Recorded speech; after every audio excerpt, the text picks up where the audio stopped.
नमस्कार दोस्तों, YouTube channel देसी कहानी स्टार पर आप सभी श्रोतागणों का हार्दिक स्वागत है। श्रोताओं, आज की कहानी राजा हंसपाल और उसकी रानी चंद्रा की है। चंद्रा रानी इस कहानी में बहुत ही ममता भरे स्वरों से रोती हुई नजर आएगी।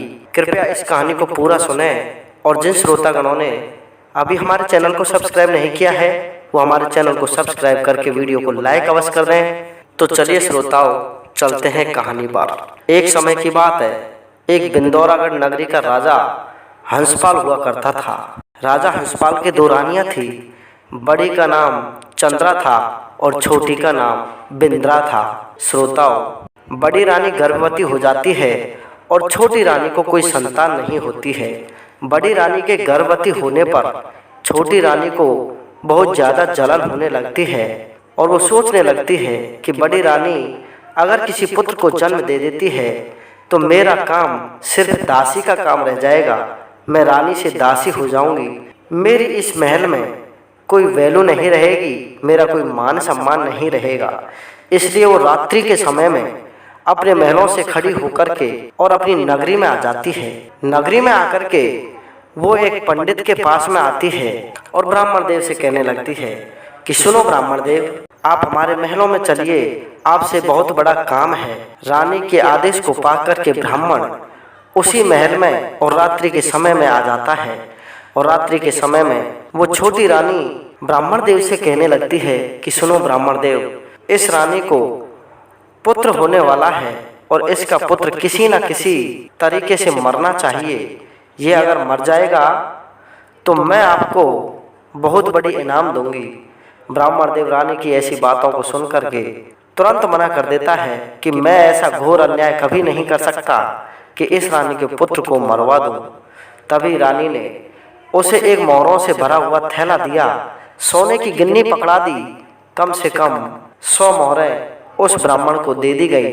मोहरों के लालच में आकर के उस ब्राह्मण ने छोटी रानी से कह दिया कि रानी आप चिंता मत करो, मैं राजा से कहलवा करके इस रानी के पुत्र के जन्म होने के तुरंत पश्चात इसको अवश्य ही मरवा दूंगा। प्रिय सज्जनों, मोहरों को लेकर के ब्राह्मण देव अपने घर पर आ जाता है और दूसरे दिन राजा की कचहरी में वो ब्राह्मण पहुंच जाता है और राजा से कहने लगता है कि सुनो राजन, मेरे वेद पुराणों और पंचांगों में ऐसा लिखा हुआ है कि आपके राज्य का जो आपकी ये बिंदौरागढ़ नगरी है, इस बिंदौरागढ़ नगरी का सर्वनाश होने वाला है।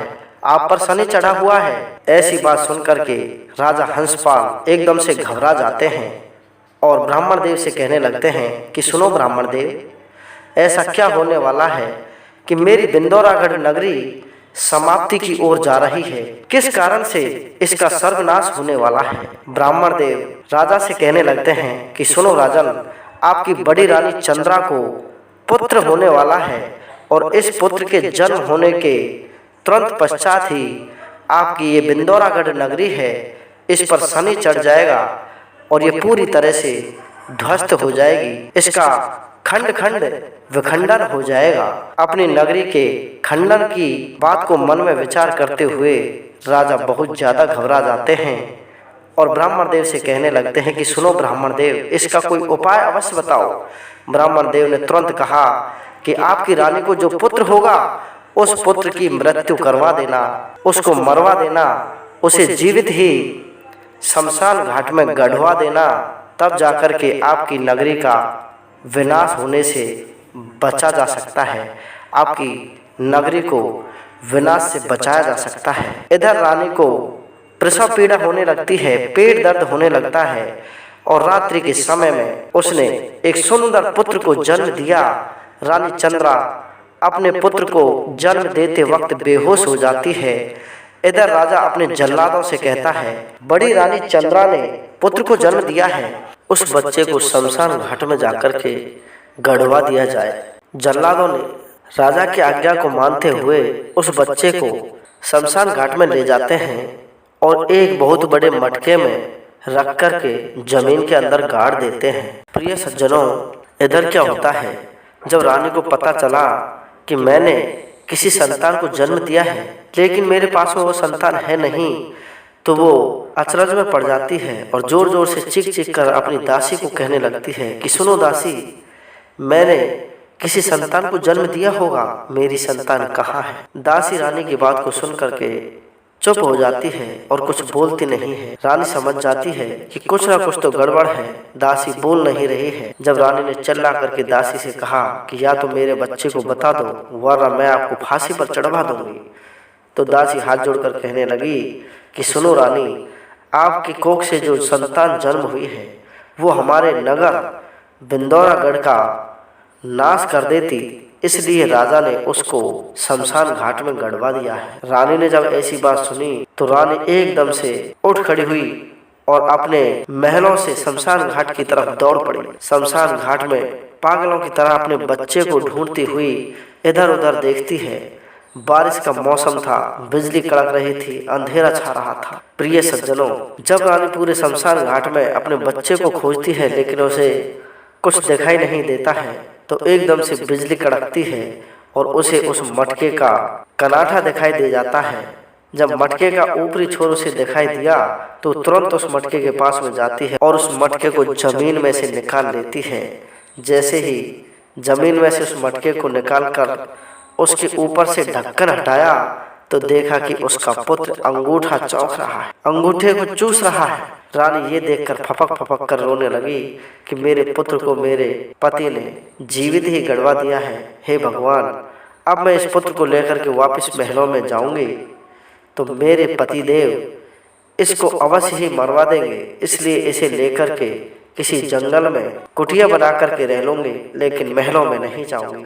रानी ने ऐसा ही किया, अपने पुत्र को जंगल में ले जाती है, लेकिन होने को तो कुछ और ही मंजूर था। ऊपर वाले ने रानी को ऐसा कष्ट दिया कि उसी जंगल में एक शेर उस रानी को मिल जाता है। शेर को देख करके रानी सोचने लगी कि हे भगवान, बड़ी मुश्किल से तो मैंने मेरे बच्चे को शमशान घाट से बचाया है, लेकिन अब इस शेर से कैसे बचाऊं। श्रोताओं, जो चीज किस्मत में नहीं थी उसको कभी नहीं लिया जा सकता। होने का संयोग ऐसा हुआ कि उस खूंखार शेर ने उसकी गोदी से वो बच्चा छीन लिया। बच्चे को छीनता हुआ देख करके रानी अपने कलेजे के टुकड़े को शेर के साथ में देख करके बड़ी व्याकुल हो जाती है और अपनी छाती को पीट पीट करके रोने लगती है, अश्रुधारा बहने लगती है और भगवान को सच्चे मन से याद करने लगती है कि हे प्रभु, मैंने कभी भी आपका सच्चे मन से एक बार भी नाम लिया हो तो आज मेरी रक्षा करना, मेरे पुत्र की रक्षा करना। प्रिय सज्जनों, उस रानी की करुणा भरी पुकार को सुनकर के भगवान विष्णु का सिंहासन हिल जाता है और भगवान विष्णु स्वयं एक साधु का वेश करके और उस रानी के पास में आकर के सांत्वना दिलाने लगते हैं कि सुनो रानी, मैं आपके पुत्र की रक्षा करूंगा और आपको आपके पुत्र से अवश्य मिलवा दूंगा। तब तक आप मेरी कुटिया में आराम करिए। साधु की बात को सुनकर के रानी को बिल्कुल भी तसल्ली नहीं आती है, तो साधु महाराज रानी को 3 वचन देते हैं कि मैं आपको वचन देता हूँ, मैं आपके पुत्र को कभी भी मरने नहीं दूंगा और इससे आपको अवश्य मिलवा दूंगा। जब साधु महाराज ने 3 वचन रानी को दे दिए तो रानी को थोड़ी तसल्ली आ जाती है। श्रोताओं, यहाँ की बात यहाँ पर छोड़िए, अब उधर देखिए क्या होता है। उस लड़के के साथ में कैसे शेर उसको खाता है या नहीं खाता है। उधर क्या होता है श्रोताओं, वही राजा हंसपाल शिकार खेलने के लिए उसी जंगल में आ जाता है। शिकार खेलते खेलते जब उसको काफी समय हो जाता है और शिकार नहीं मिलती है तो जंगल में भटकता हुआ और गुस्से में भरा हुआ इधर उधर शिकार के लिए दौड़ रहा होता है, तो उसे वही शेर अपने मुंह में बच्चे को लिए हुए दिखाई देता है।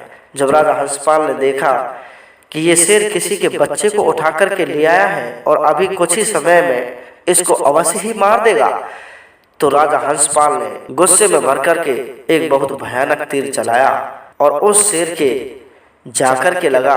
तीर लगते ही उस शेर ने उस बच्चे को वहीं पर छोड़ दिया और शेर वहीं पर मर गया। जब राजा ने उसके नजदीक जाकर देखा कि किसी का सुंदर सा राजकुमार, सुंदर सा बेटा और चीख रहा है, रो रहा है, तो उसने उस पुत्र को गोदी में उठाकर अपनी छाती से लगा लिया और मन में सोचने लगा कि हमारी जो छोटी रानी है उसके कोई पुत्र नहीं है, इससे हमारा राज सिंहासन भी चलेगा, हमारा वंश भी चल जाएगा। मैं इस पुत्र को मेरी छोटी रानी को दे दूंगा, वो अवश्य इसे पाल पोस करके बड़ा कर लेगी। लेकिन श्रोताओं, होने को तो कुछ और ही मंजूर था। उस पुत्र की भी मृत्यु होने वाली है, और कैसे होने वाली है अब देखिए श्रोताओं। जैसे ही राजा हंसपाल उस पुत्र को ले जाकर अपनी रानी को देता है, तो रानी अपने राजा से कहने लगती है कि सुनो महाराज, मैं इस पुत्र को तभी रखूंगी, पहले आप बताइए इसको आप लेकर के कहाँ से आए हो। तो राजा ने सारी बात बता दी कि इस प्रकार से जंगल में एक शेर इसको अपने मुंह में दबा करके ले जा रहा था। मैंने तीर मार करके उस शेर की हत्या कर दी और इस पुत्र को बचा लिया। ये पुत्र हमारे वंश को आगे बढ़ा देगा, क्योंकि रानी आप तो बांझो, आपको कोई पुत्र नहीं होगा, और बड़ी रानी यहाँ से पता नहीं कहाँ चले गई, उसका कोई ठिकाना ही नहीं। इसलिए हे रानी, आप इस पुत्र का पालन पोषण करो और इसको बड़ा करो। श्रोताओं, रानी उस पुत्र का पालन पोषण करती है। राजाओं का पुत्र था, दिन दूना और रात चौगुना बढ़ने लगा। 1 साल बाद में उस रानी को एक स्वप्न आता है। जो छोटी रानी थी, बिंद्रा नाम की रानी, उसको रात्रि में स्वप्न आता है और स्वप्न में दिखाई देता है कि तू जिस पुत्र को पाल रही है, ये वही पुत्र है जिसको तूने पंडित से कहलवा करके जल्लादों के द्वारा शमशान घाट में गड़वाया था। ये वही बड़ी रानी का पुत्र है। स्वप्न में ऐसी बात को सुनकर के रानी एकदम से डर जाती है और मन में सोचने लगती है कि इस पुत्र को मैंने पाल पोस करके बड़ा कर दिया, तो एक ना एक दिन ये मेरी मृत्यु अवश्य ही करवा देगा, क्योंकि सारा राज खुल जाएगा, तो ये मुझे कभी भी नहीं छोड़ेगा। इसलिए इस पुत्र को मरवा देना चाहिए। तुरंत उसने दासी को बुलवाया और दासी से कहा कि सुनो दासी, इस पुत्र को मरवाना चाहिए। तो दासी ने कहा कि हे रानी, इसको मरवाने के लिए वही पंडित को बुलवाया जाना चाहिए जिस पंडित ने इसको पहले शमशान घाट में गड़वा दिया था। रानी कहने लगी, अगर पंडित को बुलवाया जाएगा तो सारा राज खुल जाएगा, इसलिए मैं ही इस पुत्र को जहर दे देती हूँ। श्रोताओं, जैसे ही रानी उस पुत्र को जहर देने का प्लान बनाती है, तो उधर उस साधु महाराज को, क्योंकि वो तो भगवान के स्वरूप थे, उसको पता चल जाता है कि सुनो रानी, आज तेरे लाल को काल खाने वाला है। इतनी बात सुनकर के रानी जोर जोर से रोने लगती है कि हे भगवान, मेरे पुत्र को 2-2, 3-3 जगह से आपने बचा दिया, लेकिन आज ये महात्मा क्या कह रहे हैं कि आज तेरे पुत्र को काल खाने वाला है, आज तेरे लाल को काल खाने वाला है। श्रोताओं, इधर वो छोटी रानी उस पुत्र के लिए जहर दे देती है और उसकी मृत्यु हो जाती है। जैसे ही उस पुत्र की मृत्यु हुई, तो साधु महात्मा ने कहा कि सुनो बेटी, आज तेरे लाल को काल खा चुका है। ऐसी बात जब साधु महात्मा की रानी ने सुनी, तो रानी ने कहा कि हे साधु महात्मा, पहले तो आपने मुझे वचन दे रखा था कि मैं आपको आपके पुत्र से मिलवा दूंगा, और आज मेरे पुत्र की मृत्यु का समाचार मुझे ही सुना रहे हो। इसलिए मेरी छाती, मेरी आत्मा आपको घोर श्राप देने वाली है। जब श्राप की बात सुनी तो महात्मा जी डर जाते हैं और कहने लगते हैं कि सुनो रानी, मैंने आपको वचन दिया है, मैं मेरे वचन को अवश्य ही पूर्ण करूंगा, लेकिन आपको मेरी एक बात माननी पड़ेगी। साधु महात्मा की बात को सुनकर रानी कहने लगी कि सुनो महात्मा, मैं आपकी अब तक सारी बातें मानती आई हूँ, आज भी तुम्हारी बातें अवश्य मानूंगी, बताओ कौन सी बात है। साधु महात्मा ने कहा कि मैं जोगी बनूंगा और तू मेरे साथ में जोगन बन करके उसी हंसपाल नगरी में भिक्षा मांगने के लिए चल, तब जाकर के मैं आपको आपके पुत्र से मिलवा सकता हूँ। श्रोताओं, महात्मा जोगी बन जाता है और रानी चंद्रा जोगिन बनकर के उसी हंसपाल की नगरी, जो बिंदौरागढ़ नगरी थी, बहुत बड़ी नगरी थी, उसमें पहुंच जाते हैं। तो देखते हैं कि राजा हंसपाल छाती पीट पीट करके रो रहा है कि मुझे पहले ही कोई संतान नहीं थी और ये संतान मिली है, इसको भी भगवान तूने छीन लिया। और जो छोटी रानी बिंद्रा थी, वो भी अपने बालों को खोल करके और झूठा पुकार कर रही थी, झूठी आवाज में रो रही थी। उसके इस झूठे नाटक को देख करके बिंदौरागढ़ नगरी के सारे प्रजाजन कहने लगे कि ये रानी झूठी है और नाटक करके रो रही है, इसने ही शायद इसके पुत्र को मारा है। जैसे ही वहां पर जोगी और जोगिन, जो महात्मा और रानी चंद्रा के रूप में थे, वो वहां पर पहुंचते हैं, तो रानी चंद्रा अपने पुत्र को देख करके एकदम से बहुत करुणा में विलाप करने लगती है और भगवान से प्रार्थना करने लगती है कि हे भगवान, मेरा पुत्र इतना बड़ा हो गया है, इसने चलना भी सीख लिया है, लेकिन मैंने आज तक इसको देखा नहीं, सही ढंग से देखा भी नहीं, और मेरे कलेजे के टुकड़े को आपने मुझसे छीन लिया। हे भगवान, आपने मुझसे ऐसा अन्याय क्यों किया, मेरे साथ में इतना अन्याय क्यों किया। हे भगवान, अब तो आप ही मेरी लाज रख सकते हो।